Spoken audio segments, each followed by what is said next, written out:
Right, gone a bit crazy today. Had one of those monster watermelon drinks this morning, and of course that meant I've been going absolutely crazy all day today. Got another quad bike to go and sort out. A few things to be done on that one, but anyway, look what I've done. I've made a big hole in the wall. This bit of the I was never happy with this bit of the barn. I wasn't quite sure what to do with it, so I just put a hole in it because I thought it'd be funny. And as you know, that was my plan anyway. Right, so lots of considerations. I had some steel surrounds from the garage there.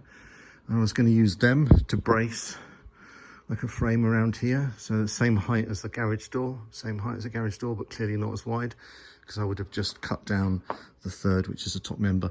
I put it on there, but I thought, well, it's not as easy to work with as all this timber. And a lot of this timber here is internal CSB stuff, so I thought, I'll just use it all up. I'll use it all up and build a frame internally. So, angle grinder out, put the door up against, this is an internal door from our old airing cupboard. It'll be fine. Just laid it up roughly. I marked across the top, I lifted it up about an inch and a half.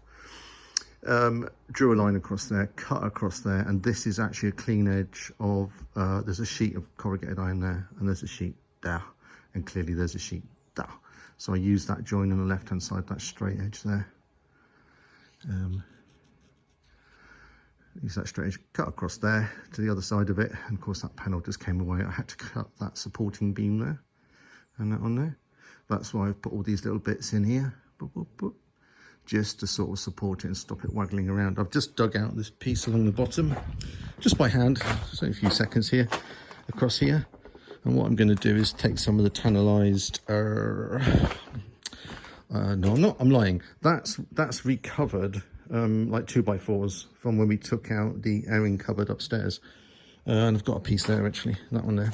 So that's recovered, it's internal, but I don't think I really care.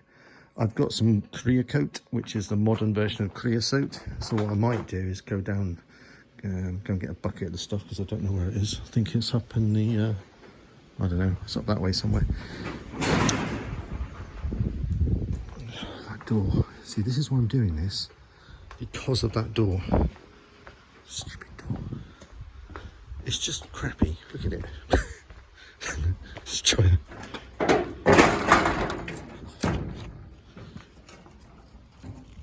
It's me just bodging it together. If I can bodge it for the moment.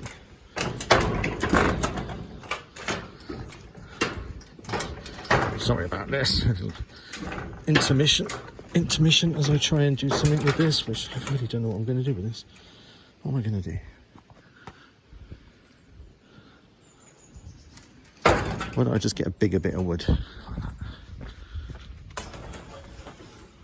Oh, shit.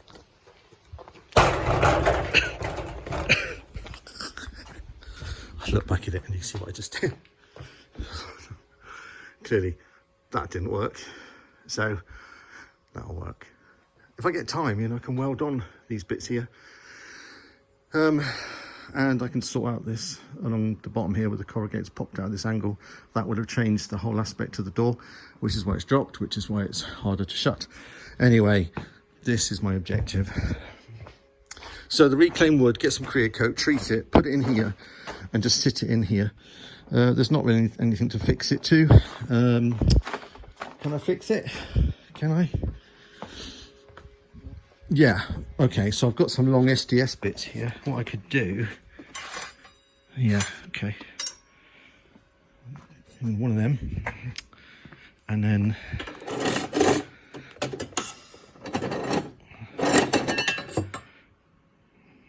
couple of them.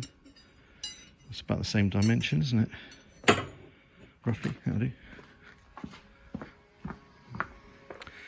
So what I'll do is drill through the wood with a wood bit, and then go straight down into the ground with the big long masonry bit, which is called SDS because of the end of it's got an SDS connector or adapter thingy. And then I'll put a couple of rebar spikes in, maybe 2 there and 2 there. That'll stop any movement in this way and that way.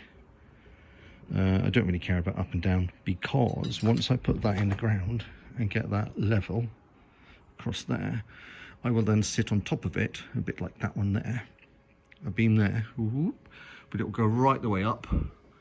It will keep going up and fix on there, just like that one is there. So at the moment, as that one comes down and over, it comes down to here and stops, and then this one comes down. So I'm going to have one go right the way from the top, right the way down, just to hold all these cross members fast, and then attach it onto there, which won't be able to go that way or that way, or that way or that way. So we don't care about up and down. That's the point of putting in rebar. That's going to be a plan, because I just made it up. And then we get some of this. This is tannalized now, so it's been treated, and it will go something. So I've got two of them in my hand, just as like little templates. Something like that one's there, like this. So let me try and stand that one up somewhere. There we go, perfect. So that one is going right on the end there, and I'll whack it in with a nail gun. And then this one is going to go like that. So from the side, it will give me that whole face there. And that, so this one is going from the piece of wood at the bottom, right the way up. Right the way up. Oh my gosh, right all the way up there. And then the one next to it, which is going at 90 degrees. So that one's that way, this one's going that way. This one is going to go up on the end of here, only up, past that one, only up to about there, and then we'll go like this, across there, and then back down that way, and then the same piece of wood like that there, which goes right the way up, right the way down. So I'll have like an L here in the end, one there, one there. So we've always got this nice big face here, will be on the inside of the door, and that's where the door will sit within that space there. So I need to measure from there right across to the one that goes on that side, and that's my door width. That's the plan. Right then, so let's get that beam in there, let's get the rebar pinned into it, get that one level. That's probably a good idea, to get that one level, and then I can go straight on to fixing up this 2x4 right the way up.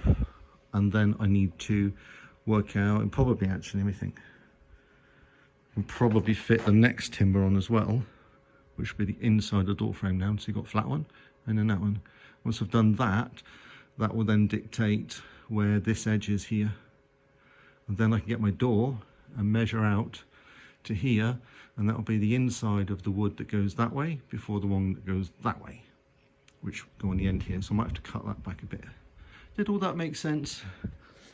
I don't know. This is what Monster does. It just, yeah, our brain goes mental, and I end up just, you know, going crazy. Look. And the whole point of this is to have a door over there, so we don't have to use that stupid thing over there. We can have a personnel door around the back, and then see little holes. I don't even see it on here. There's holes across here.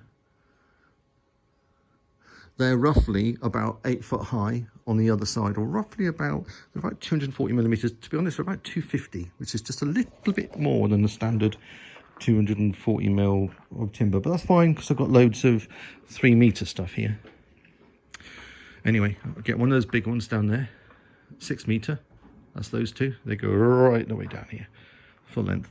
I'm going to get those. One of them on the outside of this corrugated. It's going to be attached there. So on the other side now, and it's going to go right the way across there, 6 meters. And then I will put some feet underneath it, or some legs underneath it here. So that bar there, although I will come through those holes just to tack it in place, I will actually, it would be sat on another beam of wood like that, or post of wood that's on the outside of this corrugated. So there'll be a post on the outside of there, and on top of it, a 6 meter length. And that will be this end of a lean-to, which is going away that way 4 meters. So when you go outside of this door here, there will be a roof over my head here, but we can only go 4 meters. Let me just go around the corner and I'll look back. Hopefully it'll make more sense. Right, so this is the old door, is around that side. This is the side. This is the back. I've just cut the hole. The little holy things are up there somewhere, running 6 meters that way, and then we'll project out 4 meters. So this roof's going to be about roughly 250 centimeters, so 2.5 meters. And I want it to come down to about 220 by the time it gets here somewhere. So it'd be very, very gradual. I mean, it's only, what, 30 centimeters, which is 1 foot slope over that distance, which is not a lot. The reason being is I want, if I can, I want to try and get 8 foot here. I'm not quite going to get it, but I'm going to get about 7.5 foot, which is, that'll do. So about 2.1, 2.2 meters, because the digger is about 2.2. So when I drive the digger in here, I want it just to clear this roof line. I can put the digger in there. Anyway, I better get on. The whole window thing's another discussion. That's it's going to be quite tricky, that is, but there's no rush. But this door is a big hole, so that is a rush. Let's get on with it. Laters.